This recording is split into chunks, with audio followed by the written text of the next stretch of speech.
and welcome to a very special Nomura podcast. I'm Dominic Bunning, head of G10 FX Strategy, based in London, but coming to you live from Kyoto, where we are hosting our annual Central Bankers Seminar.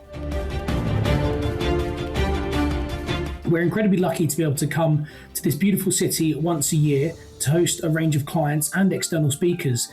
And what we're able to do this time around is to give you all some insight into some of the key topics that are being discussed with some of those external speakers.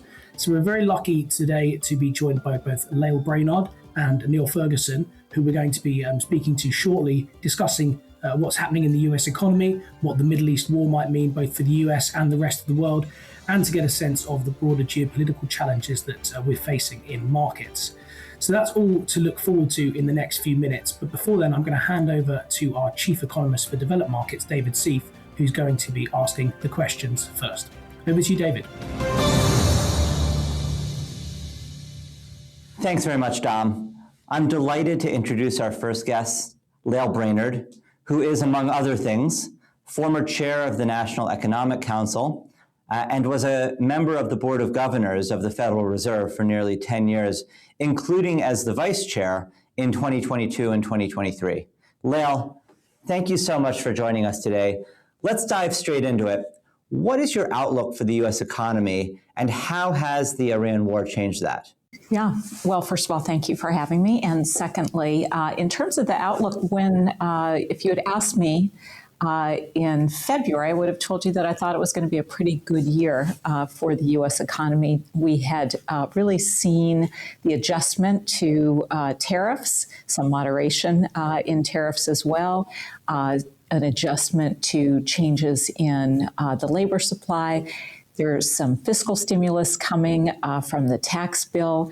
And of course, the AI boom continuing to really power growth in the U.S. economy. So it was quite a bright outlook for the year. Hadn't been quite as bright for the labor market. And of course, inflation was still quite high and in fact accelerating. The oil price shock, of course, has really put some clouds over that outlook and created a tremendous amount of uncertainty related to how long the Iran war shock lasts, how high gas prices are at the pump for consumers who in the U.S. are very sensitive to gas prices, and of course, what it means for the global economy. So the outlook has shifted tremendously as a result of the Iran war shock, but the U.S. went into this with some resilience and some real tailwinds from the AI boom. Great. That makes a lot of sense. We also have, separate from the Iran war, a major transition at the Fed, where Chair Powell looks set to be replaced by Kevin Warsh in the next couple of months. What do you think are the implications of the transition from Fed Chair Powell to Warsh for Fed policy and for the dynamics of the Fed, including Fed independence? Well, I think it depends a great deal on the circumstances under which nominee Kevin Warsh is actually coming in as chair. Right now, there's still a criminal investigation pending against Chair Powell. And, a district court judge has said that the charges there are baseless. If the administration drops that criminal investigation, I think there's a larger chance that Kevin Warsh's nomination goes through the Senate, and there's also somewhat larger chance that Jerome Powell actually not only steps down as chair, but also leaves the board. But there's a big cloud over the independence of the Fed associated with that criminal investigation. And so it will matter enormously whether or not the administration decides to go ahead and appeal that decision, which they've said they would do. Under the circumstances where Kevin Warsh comes in with that criminal investigation having dragged on and created much more difficult circumstances for Chair Powell, in that environment, I think there'll be a lot of questions around the credibility of the Fed and its independence from the White House. And Kevin Warsh will have a higher bar to clear to show that he is going to, in fact, carry out the dual mandate given to him by Congress and not carry out the president's vision. Now, in the most recent Fed meeting, the dot plot did not change in a significant way when it comes to the medians. And that includes the medians still implying one cut in 2026. What's your best guess for the Fed's ultimate path, given the transition to Warsh? And of course, please feel free to offer different scenarios since there is just so much uncertainty right now. So in the first Fed policymaking meeting since the Iran war began, it was interesting to see that the projections really didn't change very much. That yes, core inflation went up by a few tenths of a percent, but interestingly, growth actually went up by a tenth of a percent. No change really to unemployment and no change to the projected one cut this year. So it was very hard to tell how the war had affected the thinking of this policymaking group. Normally, one would think that you have stagflationary kinds of effects with oil prices pushing inflation up and the associated burden on consumers actually pushing demand and growth down a little bit. But we really didn't see that in the dot plot. My own sense right now is it's going to depend crucially on how long the Iran war shock lasts and how significant it is in terms of the actual effect on consumer prices of gas at the pump, as well as on food prices, delivery prices, a whole host of other prices like airfares that are affected by the increase in the price of oil. If we do see a stagflationary effect where core inflation goes up even further, because it had been accelerating going into the oil price shock, and growth comes down a little bit, I think it's going to be very tough for the Federal Reserve to decide whether it should, in fact, cut further because of concerns about inflation. Lael, thank you very much for joining us. We really appreciate you appearing on the podcast. Thank you.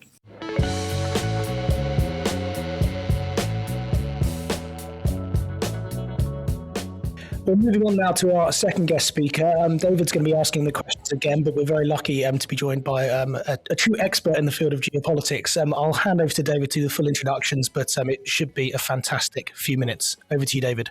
Thank you so much, Dom. I'm delighted to introduce Niall Ferguson. Niall is a distinguished geopolitical historian. He's a senior fellow at the Hoover Institution and at the Belfer Center for Science and International Affairs at Harvard University, as well as running Green Mantle. So delighted to have you with us here today. Let me just start by asking the big question, given the events of the past month or so. How do you see the state of affairs in the Middle East conflict right now?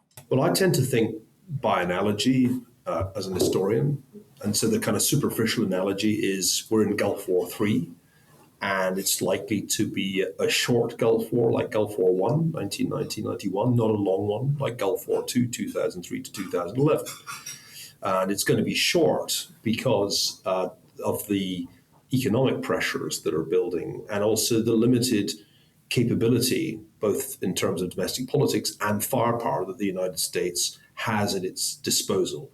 I don't think that's quite sufficient, though, because I think if you think of it in narrowly regional terms, you miss the wider significance. This is a global economic shock. It's probably the biggest energy supply shock in our lifetimes. And I'm old enough to have been alive in 1973. It's bigger than 73, 74. It's bigger than 78, 79, the Iranian Revolution. And so we're dealing with a global economic shock, far in excess of those earlier Gulf wars. Secondly, I don't think you can understand this separately from the other zones of conflict. I'm thinking particularly of Eastern Europe, where this greatly impacts the war between Russia and Ukraine. And I also think it has huge implications for the Far East. There's no war over the Taiwan Strait yet, but the Taiwan Strait is more economically important than the Strait of Hormuz. And the more the United States embroils itself in yet another Middle Eastern conflict, the more tempting it must be for Xi Jinping to think, this is my chance, this is my opportunity. So let's think ahead, both short run and a little bit longer run. Short run being months in this situation. How do you see prospects for the conflict winding down? Do you think that some of these supposed diplomatic efforts from the Trump administration are likely to succeed, or do you think that we'll have further escalation before this is over? One lesson of history is that wars are quick to start and slow to finish. If you just look at how long it took to end wars in recent history, it's astonishing. It took years, for example, to end the Vietnam War, years to end the Korean War before that. It took years to find a way to end the war in the Middle East between Israel and Egypt. The idea that you can get a diplomatic solution in weeks is just fantasy. It took Kissinger 4 months to get the oil embargo lifted. That was the Saudi oil embargo, the Arab OPEC embargo that caused such a huge shock to the oil market in 1973-74. And that seems like the kind of time frame that would make sense here. It's actually a harder task for Jared Kushner and Steve Witkoff because the US is a combatant now. It's in the war. In 1973, it was just assisting Israel rather than directly fighting the Arabs. So the diplomatic outlook's about as promising as the outlook for the war between Russia and Ukraine in the early weeks of that war. And it's now been going for more than 4 years, and we still don't have a diplomatic resolution. That's the sad, bad news for anybody expecting a diplomatic rabbit to be pulled out of the hat. So thinking longer run, clearly the conflict has not gone according to U.S. plan. And thinking about U.S. as a global power, do you think that we will look back on this a year, 2, 5, even further down the road and see this conflict with Iran as a significant turning point in terms of the U.S.'s global military and economic power? History is full of turning points when there was no turn. This was a point made by the great A.J.P. Taylor, thinking about European history in the 19th century. And people have a bad track record. Pundits are always predicting turning points. Remember, every US election is a huge turning point until it isn't. So I'm a bit leery of people calling huge turning points. However, I think this might be the moment of truth for American primacy. If you think of American primacy as something that came out of Cold War I, the successful end of the first Cold War with the Soviet retreat from Eastern Europe in 1989 and then the Soviet dissolution in 1991, it's had a good run, this period of American primacy, but it's been under threat for at least the last 8 years from a China that now is an equal or near equal in military terms, not quite an equal in economic terms. And American primacy could end if the United States blows it in this third Gulf War. What do I mean by that?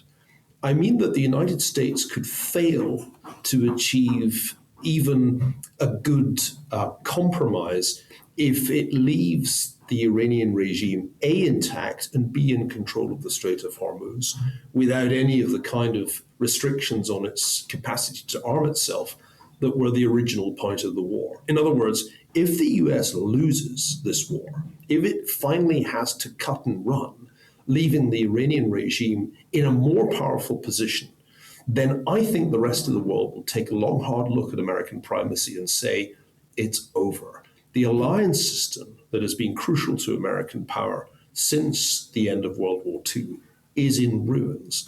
Transatlantic relationships are an all-time low. Not only the special relationship with the UK, which seems like it's heading for the divorce courts, but also NATO. I think the way in which the Europeans have handled this, the explicit refusal to be helpful, has left President Trump in a very bitter and vengeful mood. If things turn out badly, or if they turn out well, I don't think transatlantic relations will ever be the same. The same is true of the Gulf states. particularly those that have had US military bases on their territory. Those bases have given them no protection and have only made them targets. There's like a hostage crisis in the Middle East right now, but the hostages aren't American diplomats as they were in 1979. They're the Gulf states.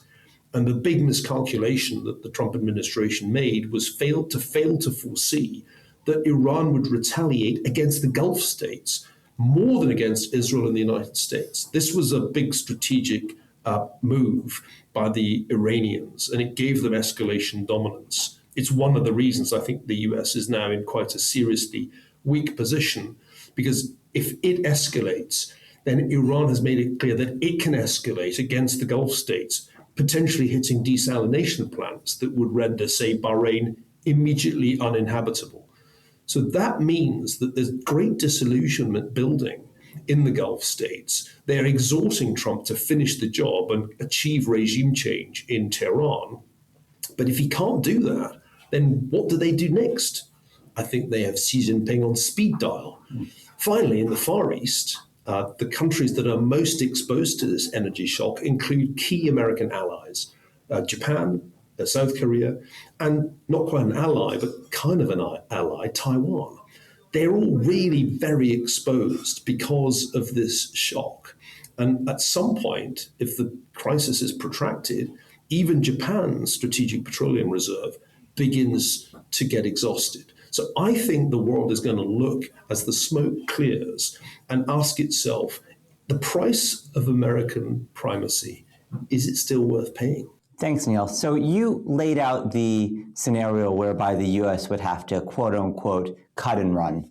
Is that your base case, that the U.S. does have to actually do that? Everything now hinges on military options that are tricky. The air war has been won, but the air war is not sufficient to reopen the Strait of Hormuz, because without that much firepower left, the Iranian regime can still threaten shipping with drones and potentially with mines. So as we speak, the United States has to begin preparing for ground forces to take action that will reopen the strait. That's hard. It's hard because we don't have large numbers of troops readily available, and military operations with small numbers of troops have a bad track record. Special forces are superb, but the assignment of completely ending drone and mine threats to the strait is a very tough assignment. And then ultimately there will have to be some kind of naval cordon, convoys and escorts to reopen the strait, to reassure insurers and shippers. That's something the US Navy does not want to have to do. Somebody's going to have to do it. So we're now at the point at which military options are crucial, because there is no diplomatic off-ramp, really. There's no sign of one. The military options are all difficult. As Stan McChrystal brilliantly said, and he knows about what he speaks, once you're down on the ground, once you've come down from 35,000 feet to 6 feet, the other guys are 6 feet tall too. And that is the point at which this war is culminating. It's culminating on the ground, somewhere in and around the Strait of Hormuz in the coming days and weeks. Neil, thank you so much for joining us. We really appreciate you being on. My pleasure. Well, just a fascinating episode there. Great to be joined by both Lael and Neil, giving their insights. You know, I think clearly the outlook for both the US economy and the Middle East is very challenging. As Lael laid out, there are certainly a number of different scenarios that the US economy could go down here, particularly on the Fed side of things, albeit starting from a position of strength. So that's certainly something to watch, particularly with the transition of Fed leadership in the middle of the year. And quite a somber assessment of the prospects in the Middle East from Neil as well. So, as we record this, clearly a lot still to play out, I'm sure. But hopefully that episode gives you all a bit more insight into what some of these true experts on these topics are thinking. So we thank you very much for joining us at this special podcast, which we've recorded live in Kyoto. And we hope that you will join us again on our regular Week Ahead podcast as well.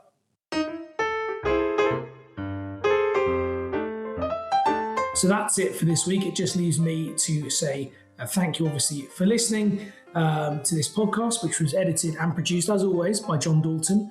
If you've enjoyed it, please do leave us a review or share it far and wide with anyone you think might be interested using all the usual podcast channels. You can also hear more from us if you log on to nomuraconnects.com, where you can keep up to date with a wide range of different topics, and you can keep listening to everything else that we have to offer. Thanks very much, goodbye, and have a great week ahead.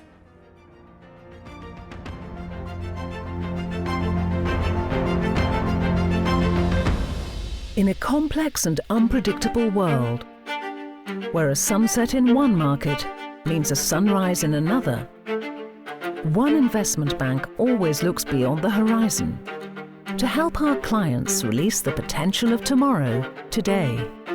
Nomura, connecting markets, east and west. Disclaimer. This content has been prepared by Nomura solely for information purposes. It is not intended to form the basis of any investment decision and is not an offer or solicitation of an offer to buy or sell or enter into any agreement with respect to any security, product, service, including but not limited to investment advisory services or investments. The opinions expressed in the content do not constitute investment advice nor is legal, regulatory, accounting or tax advice and may change at any time without notice. You should seek independent advice as appropriate for individual circumstances. For further information, disclaimers and disclosures, please visit Nomura Connects at www.nomuraconnects.com.